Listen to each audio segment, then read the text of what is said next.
Good afternoon.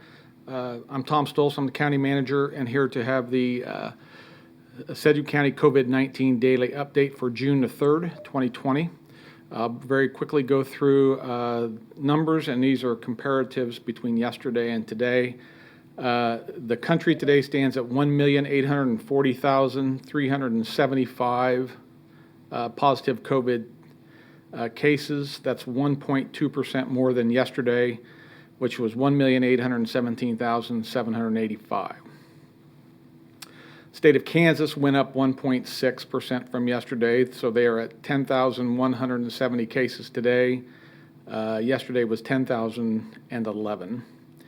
In Sedgwick County, we're up 2% today. We went from 604 to 616. And the periphery counties, Harvey has 13 cases today, Butler 39, Cowley 15, Sumner 8, Reno 51. Of the 616 cases in Sedgwick County, 432 have recovered. We have 21 deaths, so we have about 150-ish active cases in the county at this time. We have a little bit of a change in testing procedure that we're going to move forward with in Sedgwick County. And there's really three components to it. All of them deal with nasal pharyngeal swabs. That technology is still deemed to be best technology in the world on testing for COVID. Every day we test at the health department of symptomatic cases, and that requires, and those rules have not changed, you have to have at least 2 symptoms of COVID. You call 211, they schedule you an appointment, and you can go down and get tested. And we've been averaging over the last week 40, 50, 60 of those a day. Starting tomorrow, we're going to allow asymptomatic testing. The access to that is the same. You'll call through 211. You will say you're asymptomatic. In other words, you don't have any symptoms of COVID, but you would like to schedule a test, and they will get you set up. And we will try to set it up for that same day or the day after so that everybody who wants that type of test can get it. And we will do that as long as we have testing supplies available. Symptomatic people will always get preference over asymptomatic people, so if there is a lot of symptomatic people in one day, you as an asymptomatic person or client may get pushed to the next day. So we just understand that going into the process. Next week, we will begin to make telephone calls around the county. Our desire is to do a large-scale randomized test in the county of asymptomatic people, and we need 1,401 samples to make it scientific. So we will be calling people next week. You will be given an option of whether you want to take part in this analysis or not.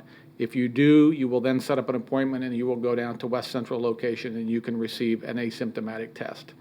We will try to do all of this asymptomatic testing around the period of June 18th. We want to get all those done within 3 days. So that's approximately 500 tests a day. We will run those all out of the West Central location. So there's 3 things happening with testing. Still symptomatic testing that you can get today, same as we've been running for the last 6 weeks. Asymptomatic testing being available tomorrow.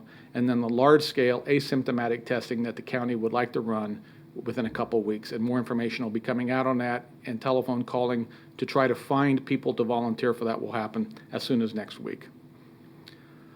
More than 15,600 residents have been tested for COVID-19 to date in Sedgwick County. Today, for example, we did 45 residents at our drive-through site. So, and the rule's still the same. If you're symptomatic, please call 211. Today, the county commissioners approved a notice of funding opportunity tool that will allow various community agencies to provide information on needs that they have related to COVID-19.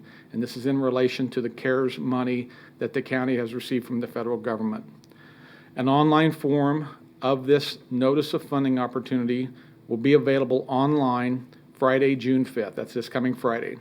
The information will be used to put together a strategic plan to allocate the CARES funding that the county has received. So for governments, schools, businesses, nonprofits, anyone who has been impacted by COVID, please take the time and fill out this Notice of Funding Opportunity survey so that the county can assess needs organizationally across the county organization.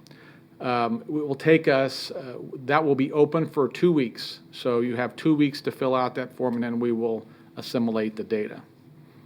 The CARES Act Expense Review Team, which is called the Financial Stimulus Review Team, that is 7 people who, some from outside of government, some from inside, will meet and review these types of requests.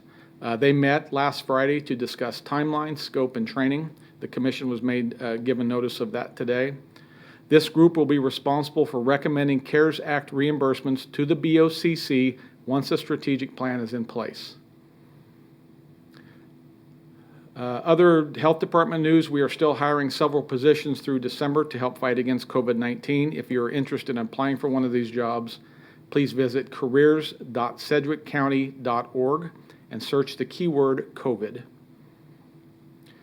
Commission was also made aware today by Joan Tammany, who is our ComCare director. We've had an increasing number of suicides in the community, and we put a reminder out occasionally, and it's timely to do so again today, that ComCare of Sedgwick County is offering a support line for individuals who may be experiencing an elevation in mental health symptoms. Individuals may call 660-1111 from 7 a.m. to 7 p.m. Monday through Friday. They'll receive resources, coping skill ideas, and encouragement to keep doing what they need to do to stay healthy emotionally and physically. Residents who are experiencing a mental health crisis should call 660-7500. So it's timely. There's a lot going on in the community. We have COVID happening. We have protests happening. There's a lot going on in our country right now, a lot going on in our county. So please use these helplines and watch for those types of activities and symptoms and people that you love and help them. That's all I have for today, and we'll be back next Wednesday for another COVID update.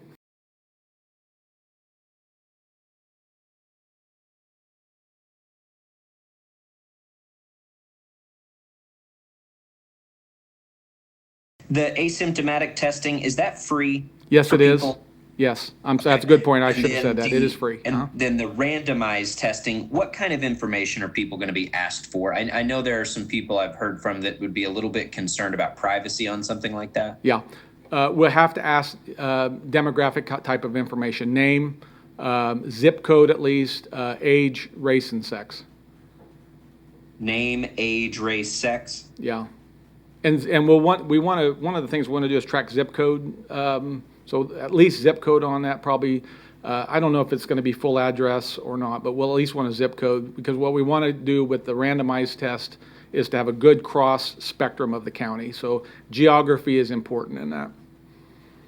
Okay. And then I did have a couple other questions for you. One, these online threats, is the county involved in the conversations? There are online threats on some of these.